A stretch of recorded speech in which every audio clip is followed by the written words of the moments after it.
Hey everyone, my name is Carlos and I'm the founder and CEO of Product School. Welcome to another episode of the Product Podcast. Today I'm here with a special guest. His name is Peter Krajnak and he's the co-founder and head of product at Slido. Hey Peter. Hey Carlos and hey everybody.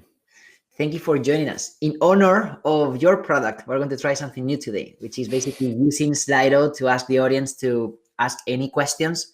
So if anyone wants to ask you anything, please go to slido.com and use the hashtag Product School. We'll be able to see the questions live where we do this interview. And that would be a really fun way to show what you're about, right? So let's start from the beginning. Peter, tell me a bit more about, well, first of all, congrats on your recent acquisition by Cisco. I know it's a big It's still deal. about to happen, but yeah, thank you. So tell me a bit more about the beginning of this journey. How did you come up with the idea? What's the inspiration behind Slido?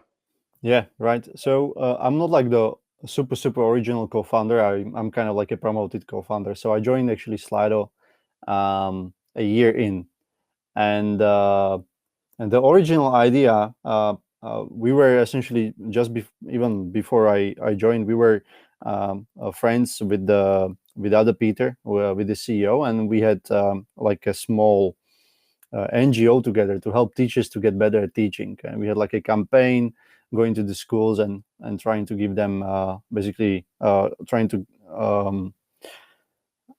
ask students actually to rate their teachers, right? So that was like really like originally helping teachers to get better at teaching. And we went to start a weekend, and I actually wasn't joining that particular team. And the guys who actually formed the team, they won't start a weekend in Bratislava, and that's where Slido journey started. But I worked in a bank before, so I wasn't really joining them. But year in, I joined them, essentially just help to help with the business development. So that's kind of how I got in. So you guys started in Bratislava? In Bratislava as an NGO, yeah. That's incredible. So in Eastern Europe, and I think that's a really good success case to prove that not all the successful companies or tech companies have to start in Silicon Valley. Yeah, who would guess that? Yeah, I wouldn't think so also 8 years ago. Okay, so you get together for a weekend hackathon, and then you come up with this MVP to help students ask questions to their teachers. And then what was the kind of the aha moment? At what point did you realize that there was a bigger opportunity? Right. So the mentors over there during Startup Weekend, they advised the team to basically start a business. And the product at the very beginning was called Instant Feedback, and it was like, okay, while you're presenting, at the end of your presentation, somebody can give you feedback like, how was your presentation? And there were a couple of people who basically made an intro, like go to some speakers, go to conferences, etc. And one of the conferences that we got intro from one of the mentors, they asked us for Q&A feature. So we haven't got the Q&A feature before, and essentially from the very beginning, it was about listening to the customers, what kind of things they want. We weren't super kind of like happy to build a feature, but then we realized actually it's super powerful feature and very nice. So, and that basically became the flagship feature of our tool later on. Yeah, and first of all, I'm a customer, and we've been using you guys for a long time for our conferences, both in person and online. So for people who are not aware of Slido, I one of the things I would say is that a lot of the big conferences, not just in tech, they actually use your product for Q&A during panel discussions or fireside chat. So how did you get this type of organic engagement? Because did you have any type of sales force trying to push your product, or was it all organic?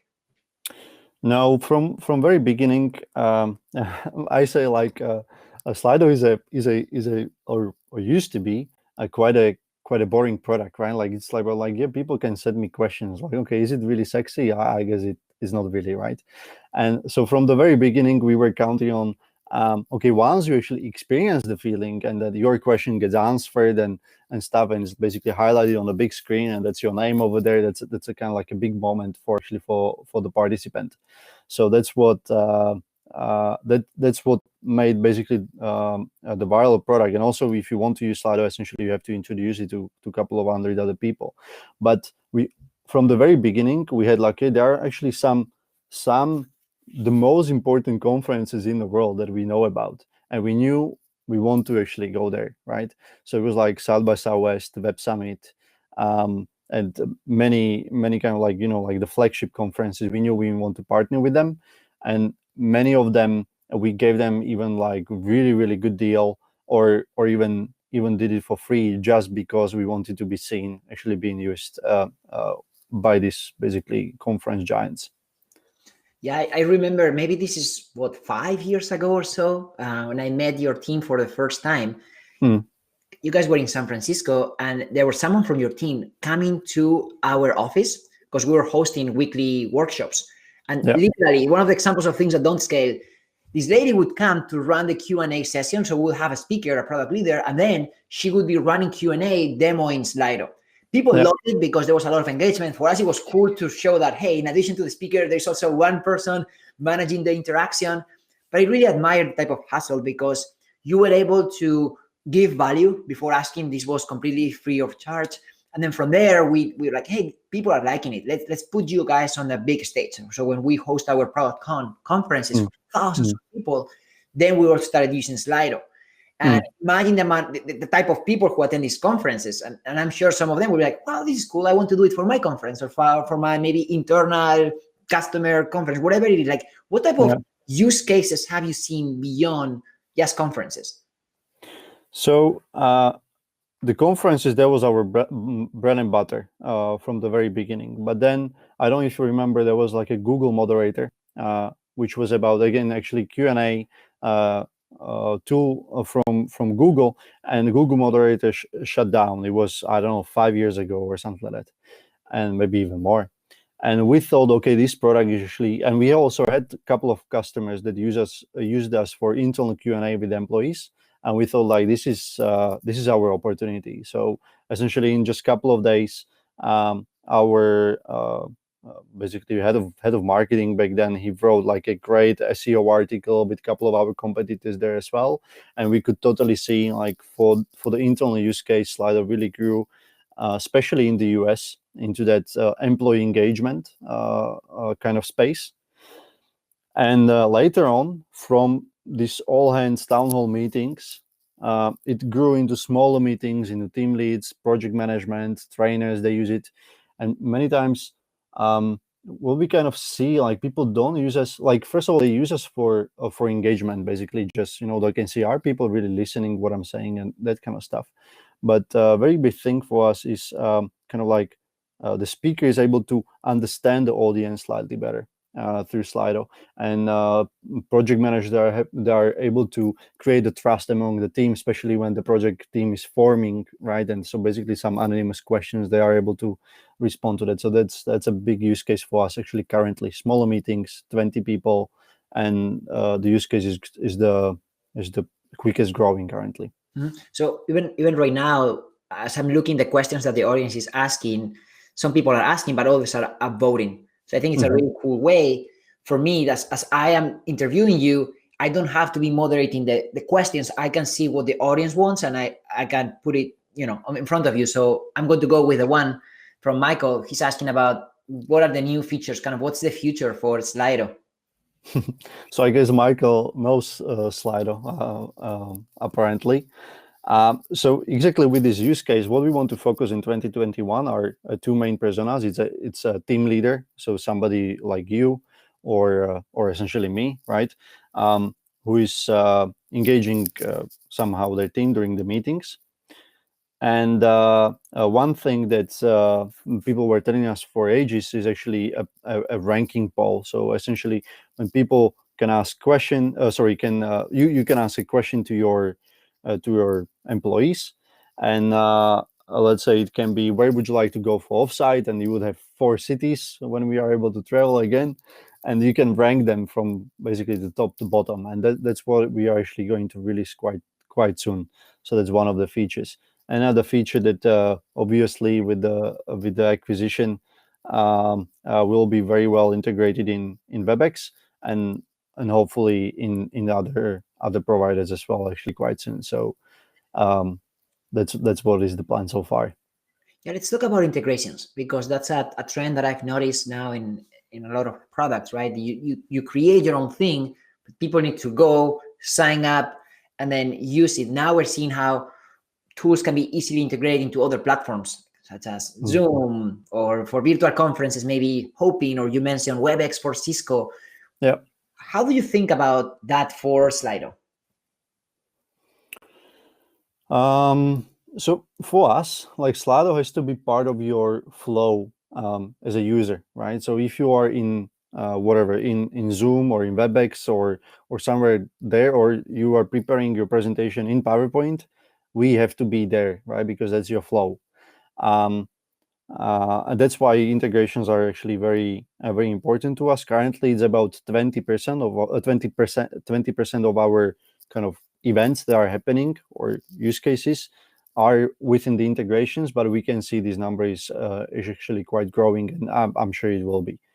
So that's why it's important for us.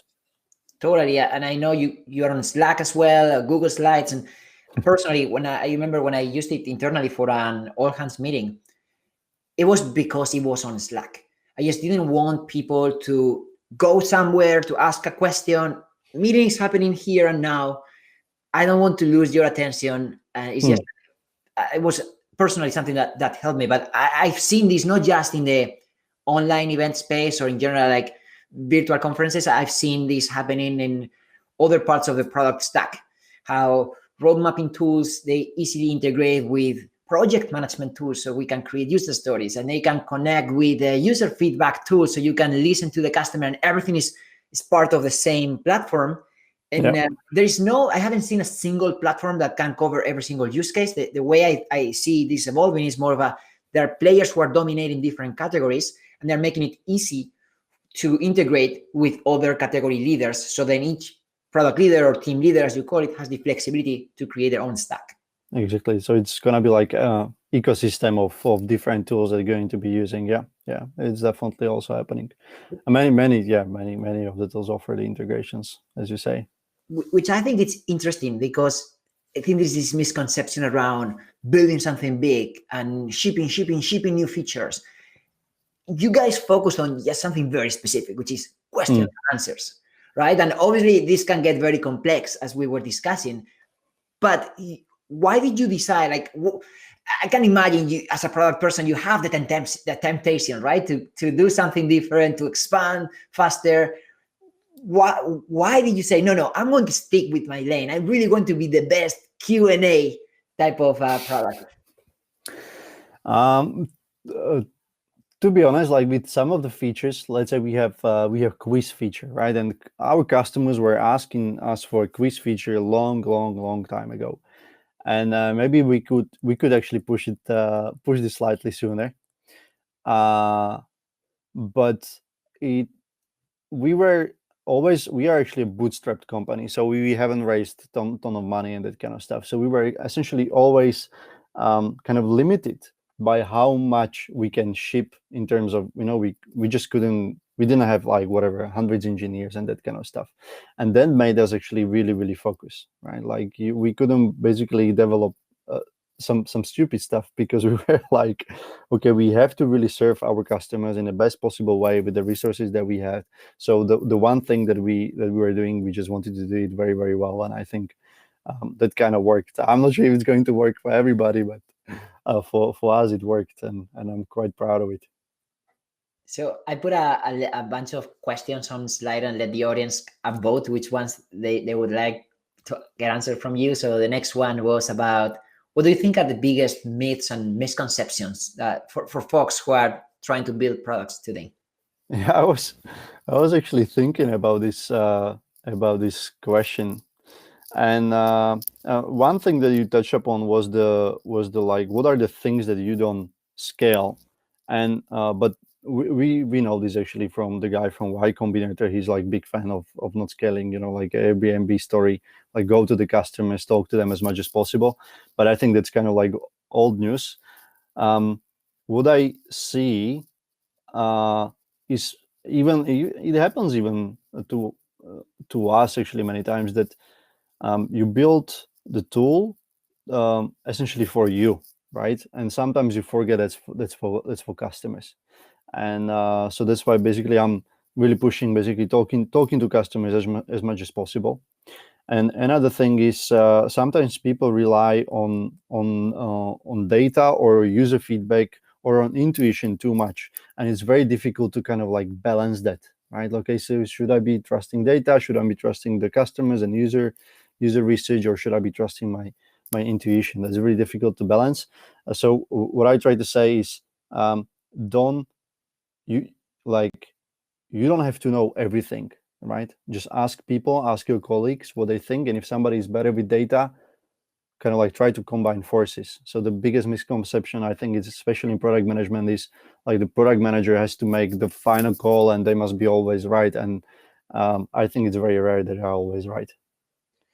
Totally. But I'm just thinking, since you guys started outside of Silicon Valley and your product started getting traction with pretty big conferences and influencers. So I know, for example, one of our speakers is the VP of product at Netflix. And he uses, I showed him Slido, and now he uses himself internally and also for his own webinars. When you talk, when you're saying talk to customers, okay, I get it. You can talk to certain customers who are within your reach, but like, how do you approach a product leader in Silicon Valley when you are not there and you say, hey, I built this new cool thing. Can you give me feedback? Or what was that entry point to truly get their point of view? What we never been ashamed of is actually ask for feedback, and you would be surprised like how happy people are basically just give you feedback. And what we were doing, um, uh, Slido was being used by, as you said, like one of the biggest conferences. I was never afraid. After the talk, when a speaker actually used Slido, I was like, I just came to the speaker, why they were taking off the mic and just telling them like, okay, so you just use Slido. That was the tool for the Q&A. What would you think about the experience? How can we make it better? Can you imagine using it for your events as well? So I was never kind of like afraid to do that, and I even made actually a bunch of great friends like that. So I think you just can't be afraid, and you just approach people. That will be my advice. I like that, not self-reject yourself, right? And go out there. Because I remember I started using you for in-person events, and now that most of the events are happening online, how has that transition been for you? So in March, we actually got quite scared, to be honest, because like everything was falling suddenly, as you definitely expected as well, experience as well. But suddenly afterwards, we could see really big spike of Slido usage, and we could see it mainly in the companies where they already used Slido before. So they use it for larger meetings, but suddenly even like at the smaller meetings, people just use it for fun. Some people use it really for meetings with 20 people and etc. And later on, we could also see the bookings from the very same companies. So people who trusted Slido, they could totally make the connection and basically bought seats, even more seats from Slido and etc. So that's what we actually could see the growth. So in May, June, we could definitely see like really the biggest growth since whatever, like from the very early ages. And I can imagine that also personally must be very exciting to go from small team where you are one of the early founders to now be the head of product at a much sizable company that has been acquired by a giant such as Cisco. So what would you say are some of the skills that helped you more in your career? Like some people would definitely disagree, but I think I'm a good listener. I think I'm good at understanding of, okay, so if somebody's telling something, what are they trying to say? If I don't understand fully, I always ask follow-up questions. So that helped me a lot in sales when I was before. I think the easiest kind of like way how to sell is essentially ask questions, ask for feedback, and then basically fulfill the promises. And the second is definitely so that definitely helps obviously in user research and also in product management. Like just ask questions, but then like listen with your heart open, and that's the best skill. Even with stakeholder management, anything like that. That's definitely the best skill I can recommend to everyone. Well, Peter, you're breaking a lot of myths here because you come from a sales background, which is also really cool. Like when I started product school, most of the misconception was that you have to be a software engineer in order to become a great product manager. Maybe if you're an MBA, that also works, but obviously those two things are not true anymore. Yeah. And I think it's very refreshing for all of us to know that you can come from different backgrounds, and listening, it's critical. And I guess your sales background helped you with that, right? Because you are at the forefront interacting with customers. Maybe you weren't building the solution for the customer as you are doing today, but I think it's a really good correlation. It's only from the passion. I just realized when I was doing the sales, like the most fulfilling thing for me was I was actually selling the product, but also like people gave me super valuable feedback, and the most fulfilling feeling was when we implemented that feedback into the product, right? And the clients were happy about it, and that's why it's I think it's a good transition. But to be honest, I didn't know that in order to get to product management, you have to be a software engineer. So that's why I'm here, right? If I knew that, maybe I wouldn't be here. Yeah, so let's talk about that. Like if you were to start over again, what is it that you would probably do different? I think I would learn software. That's something I totally can see. I slightly actually miss. So maybe I'll still get there. It's again rocket science. I just have to put my time into it. Something that's super helpful. It's not accident that software engineers or engineers become product managers. Is definitely a good skill. And I like that. I mean, I come from a software engineering background personally, and I don't want to, like disregard that type of background. And I always define product management as a generalist role where you need to know enough about so many different things just to be dangerous. You can't just be the best at almost anything.